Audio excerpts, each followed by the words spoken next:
বিসমিল্লাহির রহমানির রহিম। প্রিয় শিক্ষার্থীবৃন্দ, আসসালামু আলাইকুম। আমি অনলাইন ক্লাস থেকে মোহাম্মদ মুস্তাফিজুর রহমান নিজামপুর আলী মাদ্রাসা থেকে তোমাদেরকে জানাই স্বাগত। আশা করি তোমরা বাড়িতে মনোযোগ সহকারে লেখাপড়া করতেছ এবং সুস্থ শরীরে আছো। আশা করি আমরা ভালো আছি তোমাদের দোয়ায়। আমরা সকল শিক্ষকবৃন্দ তোমাদের মাদ্রাসা। তো আজকে আমি তোমাদের দশম শ্রেণীর গণিত বিষয়ে গুণোত্তর ধারা নিয়ে আলোচনা করব। তোমরা একটু খাতা নিয়ে বসো এবং আমি যে লেখাগুলো বলে লিখবো তোমরা পারতপক্ষে লেখার চেষ্টা করবে এবং পরবর্তীতে সেগুলো অনুশীলন করবে। আশা করি পরীক্ষায় তোমরা ভালো রেজাল্ট করবে। তা চলো যাক, শুরু করা যাক। আমরা গুণোত্তর ধারা ত্রয়োদশ অধ্যায়ে অনুশীলনী 13.2 এর পাঠ আজকে শিখব। তো প্রথমে জেনে নেওয়া যাক গুণোত্তর ধারা কি। তো এখানে আমরা একটা সংজ্ঞা লিখেছি, যে ধারে কোনো পদের সাথে তার পূর্ববর্তী পদের অনুপাত সবসময় সমান থাকে তাকে গুণোত্তর ধারা বলে। আমি এখানে দুইটা উদাহরণ দিয়েছি। শিক্ষার্থীবৃন্দ তোমরা খেয়াল করো, উদাহরণ দুটো কিন্তু একই, কিন্তু শেষের দিকে দেখতে পাই আমরা এখানে শেষ সংখ্যাটা আছে আর এখানে শেষ সংখ্যাটা নাই। তাহলে এই সূত্র এবং এই ধারা এবং এই ধারা একই হলেও এখানে এটা হচ্ছে সসীম ধারা, এটাকে আমরা বলছি সসীম ধারা, আর এটা হচ্ছে অসীম ধারা। শিক্ষার্থীবৃন্দ তোমরা এর আগে সমান্তর ধারায় দেখেছিলে যে সেখানেও সসীম ধারা এবং অসীম ধারা ছিল এবং এখানেও আছে। আচ্ছা, গুণোত্তর ধারাটা সম্পর্কে আমরা যদি একটু ক্যালকুলেশন করি, এটা দ্বিতীয় পদের সাথে প্রথম পদের ভাগ, দ্বিতীয় পদ ভাগ 2, তাহলে এখানে হচ্ছে 3। আবার তৃতীয় পদকে যদি আমরা দ্বিতীয় পদ দিয়ে ভাগ করি তাহলে এখানেও পাচ্ছি আমরা 3। আবার চতুর্থ পদকে যদি আমরা তৃতীয় পদ দিয়ে ভাগ করি তাহলে এখানেও পাই আমরা 3। দেখো এখানে প্রতি ক্ষেত্রে অনুপাতটা আমরা সমান পাচ্ছি, তার মানে 3:1 এই ধারাতে যদি আমরা পাই তাহলে সেই ধারাটাকে আমরা বলবো গুণোত্তর ধারা। এবার আসা যাক গুণোত্তর ধারার সূত্র নিয়ে। আমরা এখানে দুইটা সূত্র লিখেছি, আরো সূত্র আছে গুণোত্তর ধারা সম্পর্কে। আমরা আজকে প্রাথমিকভাবে এই দুটো সূত্র সম্পর্কে জানব।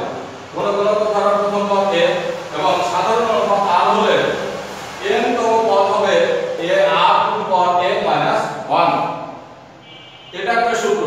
আর আরেকটা সূত্র হচ্ছে কোন গুণোত্তর ধারার প্রথম পদ a এবং সাধারণ অনুপাত r হলে n পদের সমষ্টি। এখানে n পদের সমষ্টি বের করতে গেলে দুইটা সূত্র আমরা পাবো। একটা হচ্ছে এক নম্বর হচ্ছে Sn equal a into r to power n minus 1 by r minus 1। যখন r 1 এর চাইতে বড়, তার মানে r এর মান 1 এর চাইতে যখন বড় হবে তখন আমরা এই সূত্রটা প্রয়োগ করব। আবার দ্বিতীয় সূত্রটা হচ্ছে এটার ঠিক বিপরীত। আমরা যখন r এর মানটা যখন 1 এর চাইতে ছোট হবে তখন আমরা পাবো a into 1 minus r to the power n by 1 minus r। তো শিক্ষার্থীবৃন্দ আমরা গুণোত্তর ধারা কাকে বলে এটা জানলাম এবং গুণোত্তর ধারাটা কি রকম হবে সেটাও জানলাম। গুণোত্তর ধারা সম্পর্কে আমরা সূত্র সম্পর্কে আমরা জানলাম। এখন আমরা একটা বাস্তব প্রয়োগ দেখব। আমরা যদি একটা অঙ্ক করি তাহলে কেমন হয়, আশা করি ভালো হবে। তো আমরা একটা অঙ্ক দিই, যেমন অঙ্কটা হলো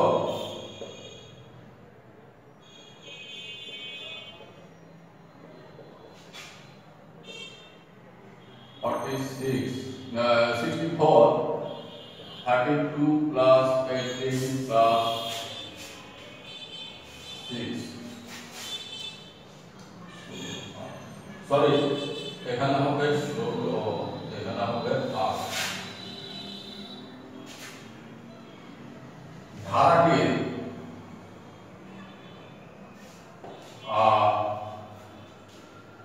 অষ্টম পদ নির্ণয় করুন।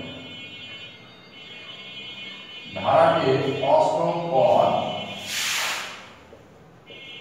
নির্ণয় করো। তো উত্তরে আমরা কি পাই? তাহলে এখানে ধারাটি অর্থাৎ প্রদত্ত ধারাটি লিখব আমরা। প্রদত্ত ধারাটি 64 প্লাস 32 প্লাস 16 প্লাস 8 যা প্রথম পদ এর সমান 64 সাধারণ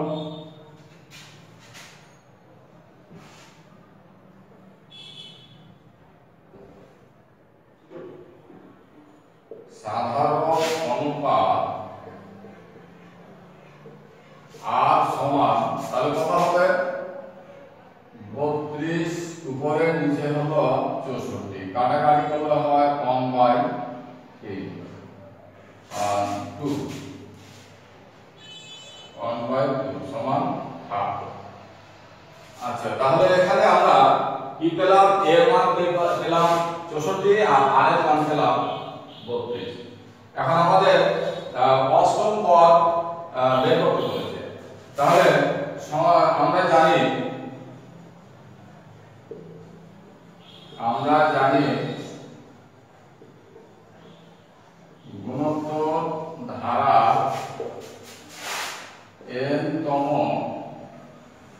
পদ এক নম্বর সূত্র যেটা কি গুণোত্তর ধারার n তম পদ সমান a r n minus 1। এই সূত্রটা আমরা যদি প্রয়োগ করি তাহলে এখানে আমাদের 14টা অষ্টম পদের পদ বের করতে বলেছে। তাহলে অতএব ধারাটির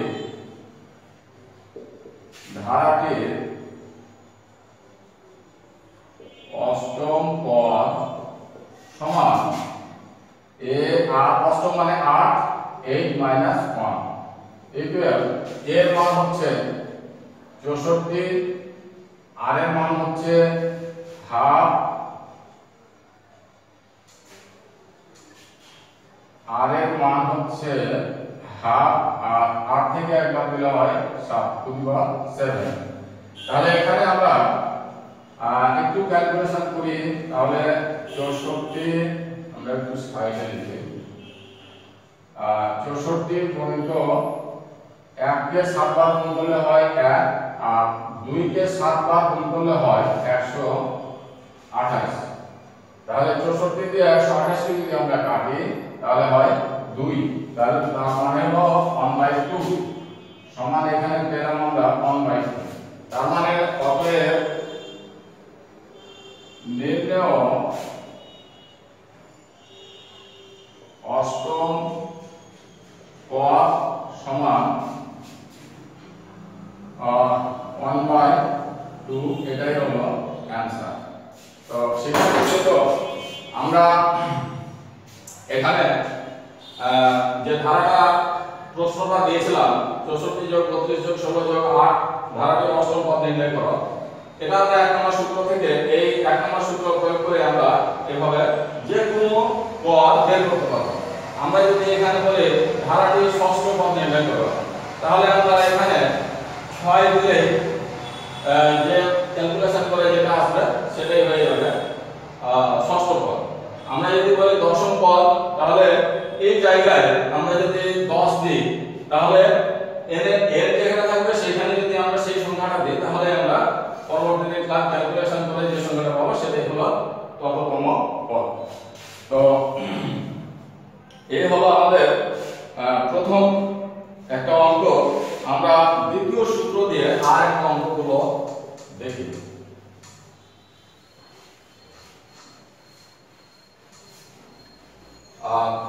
প্রিয় শিক্ষার্থীবৃন্দ, তোমরা অবশ্যই মনোযোগ সহকারে অঙ্কগুলো দেখো, পরবর্তীতে তোমাদের অনেক অনেক কাজ আছে। আমরা 2 নম্বর অঙ্কটা, 2 নম্বর প্রশ্নটা আমরা লিখি 3 + 9 + 27 প্লাস ধারাটি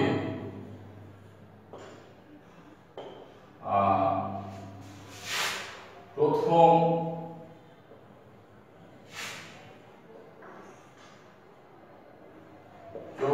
পদের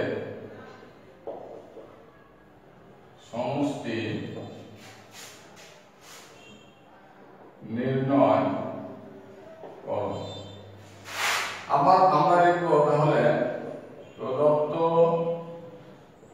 ধারাটি সমান 3 + 9 + 27 প্লাস যা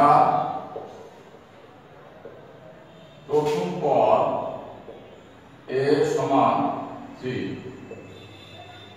সাধারণ অনুপাত r সমান, তাহলে কি হবে 9/3, কাটাকাটি করলে হয় 3, এবং n তম পদ সমান ওই যে 14, এই 14 হচ্ছে n তম পদ। তাহলে আমরা সূত্রটা প্রয়োগ করি। আমরা জানি গুণোত্তর ধারা এর পদের সমষ্টি। এবার আমরা কোন সূত্রটা নেব? 2 নম্বর সূত্রে আমরা দেখেছিলাম দুইটা সূত্র আছে। একটা হলো আর এর মান যদি 1 এর চাইতে বড় হয়, আর একটা মান ছিল আর এর মান যদি 1 এর চাইতে ছোট হয়, তাহলে এখানে আর এর মান হচ্ছে 3, 1 এর চাইতে বড়। তাহলে 2 নম্বরের 1 নম্বর সূত্রটা আমরা প্রয়োগ করব। তার মানে গুণোত্তর ধারার n পদের সমষ্টি s এর সমান a * r⁴ - 1 বাই r-1, যেহেতু r > 1। তাহলে এই সূত্রটা প্রয়োগ করব। আমরা কততম পদ বের করব? 14তম। তাহলে অতএব ধারাটি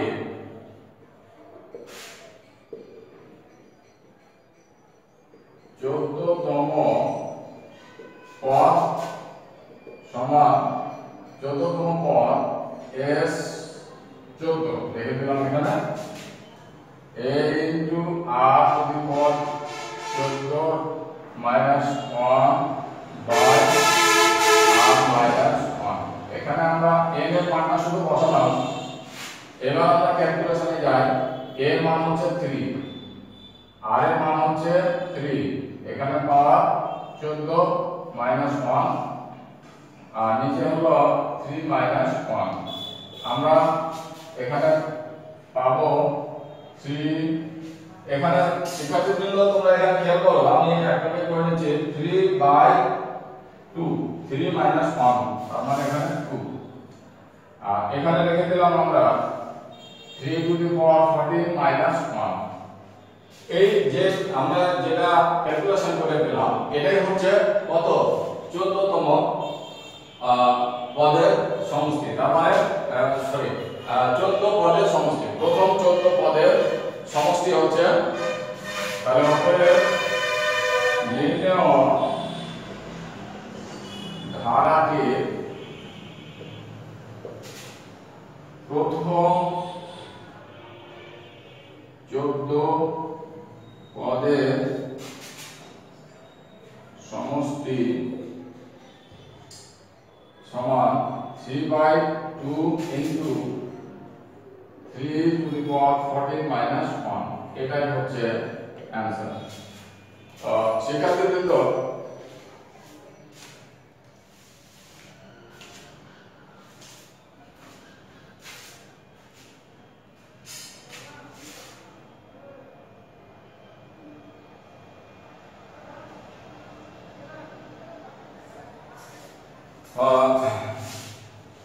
শিক্ষার্থীবৃন্দ, এই ছিল আমাদের আজকে গুণগত ধারা নিয়ে আলোচনা। তোমরা ভালো থাকো, সুস্থ থাকো এবং করোনা নির্মূলের জন্য এবং করোনা থেকে বাঁচার জন্য যা যা করণীয় তোমরা সব ইনস্ট্রাকশনে আশা করি আস্তে আস্তে পাচ্ছ এবং সেই অনুযায়ী তোমরা কাজ করবে। ভালো থাকো, সুস্থ থাকো, আল্লাহ হাফেজ।